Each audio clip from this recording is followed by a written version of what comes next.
সামর্থ্য থাকলে কখনোই গ্রামে থাকা উচিত নয়। আমার মতে সামর্থ্য থাকলে কখনোই গ্রামে থাকা উচিত নয়। গ্রামে 100 বিঘা জমির মালিক হওয়ার চাইতে শহরে এক টুকরো ভাড়া বাসায় থাকা অনেক ভালো, অনেক আরামদায়ক, অনেক সম্মানের। গ্রামে স্থায়ীভাবে বসবাস করাটাকে কোন সূচকে এগিয়ে রাখা যায়? আসলে এখানে বেশিরভাগ মানুষ এতটাই টক্সিক যে তারা নিজেদের ব্যক্তিগত জীবনের চাইতে আপনার জীবন নিয়ে বেশি চিন্তিত। আপনার চুল বড় কেন, অনার্সে পড়া সত্ত্বেও মেয়ের বিয়ে দেয় না কেন, 25 বছর বয়সেও আপনি বেকার কেন, আপনার কোনো ব্যাচমেট বা আপনার সমবয়সী কেউ যদি বিদেশে গিয়ে লাখ লাখ টাকা কামায় তাহলে আপনি এখনো পড়াশোনা করছেন কেন? এসব আজগুবি বিষয় নিয়ে তাদের অনেক টেনশন। গ্রামের সব থেকে বোকা মানুষটাও শহরের মানুষকে এক হাতে 3 বার বিক্রি করতে পারবে।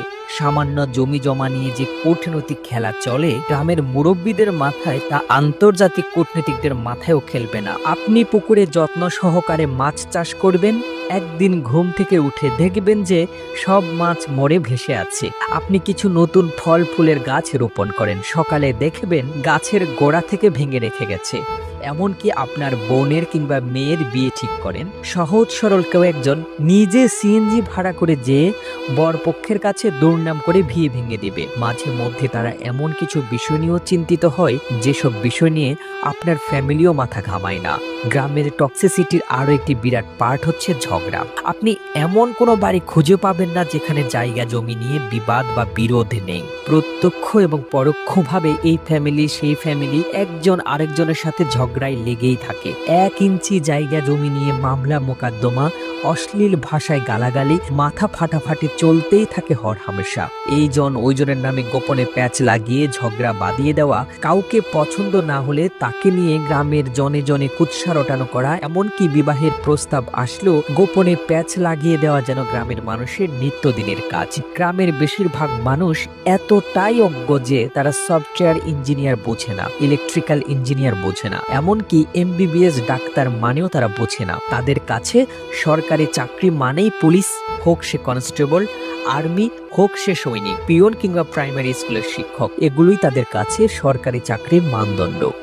একজন নার্সকে তারা যেমন ভাবে ডাক্তার ভাবে, তেমনি ভাবেই একজন সরকারি মেডিকেল MBBS বা অন্যান্য ডাক্তারি ডিগ্রিধারীদেরকেও তারা একই রকম মনে করে। তাদের কাছে আপনি সরকারি কততম গ্রেডের চাকরি করেন তার চাইতে বেশি ইম্পর্টেন্ট আপনি প্রাইভেট জব করেন নাকি গভর্নমেন্ট। আপনি প্রাইমারি স্কুলের পিয়ন হলেও হয়তোবা তারা মেয়ে বিয়ে দিতে চাইবে, কিন্তু যদি শোনে আপনি প্রাইভেট কোম্পানির চাকরি করেন, সে চাকরি যতই ভালো হোক তারা আমতা আমতা করবেই তাদের কাছে। আপনার উচ্চ শিক্ষা গ্রহণের চাইতে আপনার যে বন্ধু SSC পরীক্ষার পরে সৈনিক, কনস্টেবল কিংবা বিদেশে লেবারে কাজ করতে গিয়েছে তাদের দাম অনেক বেশি। আর টক্সিসিটির সবচেয়ে বিরক্তিকর আরেকটা পার্ট হচ্ছে গ্রামের চায়ের দোকানগুলো। প্রতিটি চায়ের দোকানে চায়ের কাপে চুমুকেই উঠে গীবত দিয়ে, যেখানে কার বউয়ের বাচ্চা হচ্ছে না, কার বউ কার সাথে কথা বলছে, কার ছেলে মেয়ের বিবাহ হচ্ছে না থেকে শুরু করে রাজনীতি, অর্থনীতি, খেলাধুলা কিংবা হাসিনার পালানোর দৃশ্যগুলো নিয়ে আজগুবি গল্প বানানো। কোনোটারই গবেষণা বাকি থাকে না, যার অধিকাংশই আবার গুজব। গ্রামের মানুষ যে কি চিজ, পরনে লুঙ্গি আর আলা ভোলা একখান হাসি দেখে কাউকে সহজ সরল ভাববেন না। তামাম দুনিয়াটা মেলা ক্রিটিক্যাল, ডিপ ফোকাস না করলে টের পাবেন না।